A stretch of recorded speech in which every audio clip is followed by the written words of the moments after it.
It isn't lying. Lying, you could catch. This is quieter and far more expensive. It's the slow, patient work of making you distrust the one instrument you use to navigate everything, your own memory. It starts small. That never happened. You're remembering it wrong. You're too sensitive. One sentence at a time, the ground under your own recollection goes soft, and then one day you catch yourself asking the person who confused you to tell you what's real. You have felt some version of this. You just kept calling it a bad memory or a long week or your own fault. I'm going to show you gaslighting as a mechanism, not a buzzword, where the name actually comes from. What it does to memory and why that part is real science, not a figure of speech. 3 moves that rewrite your reality 1 degree at a time. And then the turn, the reason the goal was never to win any single argument. Stay to the end because I'm also going to tell you what gaslighting is not. Ordinary forgetting is not gaslighting. An honest disagreement about what happened is not gaslighting. That line matters more than the accusation does, and almost nobody draws it.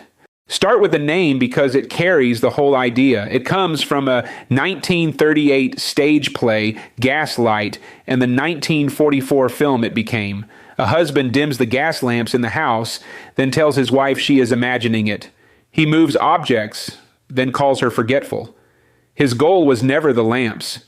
It's to make her doubt her own mind so completely that he can hide what he is doing. Here's the part that makes this work off the stage, in a real kitchen. Memory is not a recording.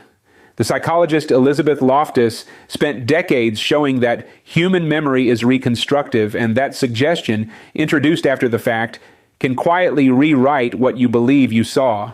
Your recollection is genuinely editable. A gaslighter never has to break reality. They only have to keep calmly suggesting a different one. So what does it actually look like? The first move is flat denial. Not an argument about what an event meant, a denial that the event happened at all. You bring up the thing they said. They never said it. You misheard. You're inventing it. There is no discussion of the words because the words have been deleted. And notice, you cannot prove a conversation. It left no receipt. So the moment shrinks down to their certainty against yours, and theirs never once wavers. Say something confidently enough, often enough, and a reconstructive memory starts to lean toward the confident version. That is not you being weak. That is how memory works, aimed at you on purpose. The second move doesn't rewrite the event. It rewrites you. You're too sensitive. You're overreacting. You're crazy. Why do you always do this? The event might even be granted, but your reaction to it is what goes on trial instead. And this is the deep cut, because it attacks the instrument, not the reading. If your perception is the real problem, then nothing you perceive can be trusted. Not this red flag and not the next one. Watch what that quietly does. Every feeling you have now needs a permit. You start pre-checking your own reactions against theirs before you will let yourself have one.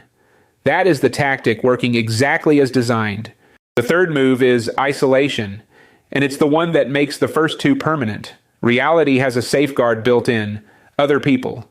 If your memory is uncertain, you check it against someone who was also there. So the pattern goes to work on those someones. Your friends are jealous of us. Your family never really respected you. They're all trying to come between us. Every outside mirror gets reframed as an enemy, one at a time, until the only surviving account of your life is the one being narrated to you. In the original film, the wife cannot trust her own eyes again until an outsider walks in and confirms the lights really do dim. That is the entire game. Cut the second opinion, and the first opinion wins by default. Now the turn, the part you can't unsee. Look at the 3 moves together: denial, rewrite, isolation. Notice that none of them is actually trying to win the argument in front of you. That is the misdirection.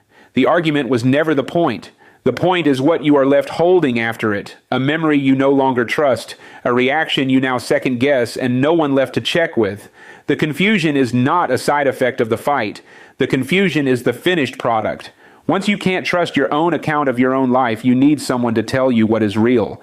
And they have quietly volunteered for the job. That is the anatomy of it. Not one enormous lie, 1,000 small edits until you outsource reality to the one person doing the editing.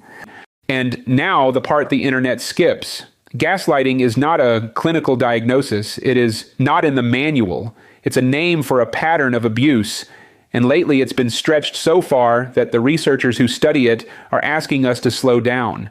The author of the main book on it says it plainly. Gaslighting is not a disagreement. Another says it sharper. If everything gets called gaslighting, nobody takes it seriously anymore, so hold the line.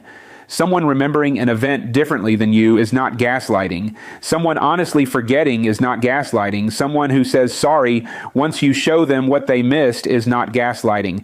What we are naming needs three things at once. It is deliberate, it is repeated, and it always ends with you trusting yourself less and them more. One hard conversation is not a pattern. Aim the word carefully or it stops meaning anything at all. So how do you hold your own reality? 3 moves. 1. Keep an outside record. Not to build a case, a dated note, a saved message, one sentence written the night it happened. A memory can be talked out of you. A timestamp cannot. 2. Separate the event from the verdict on you. You're too sensitive is a claim about your character.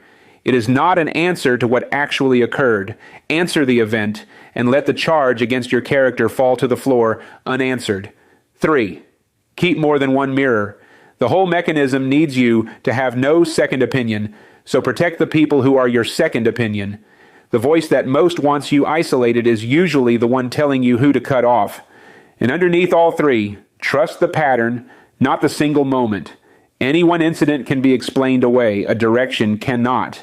That's gaslighting, the denial, the rewrite, the isolation, and a doubt that was installed in you on purpose. But there is a harder question sitting underneath it. Not how they rewrite reality. Why a version of you agreed to be edited. What made their account of your life feel safer to believe than your own? That is not a weakness. That is a profile. And that is the next case. I'm Professor Cole. Tell me in the comments which of the 3 moves you recognized first. And if you'd rather read the pattern than be read by it, subscribe. I'll read the next one with you.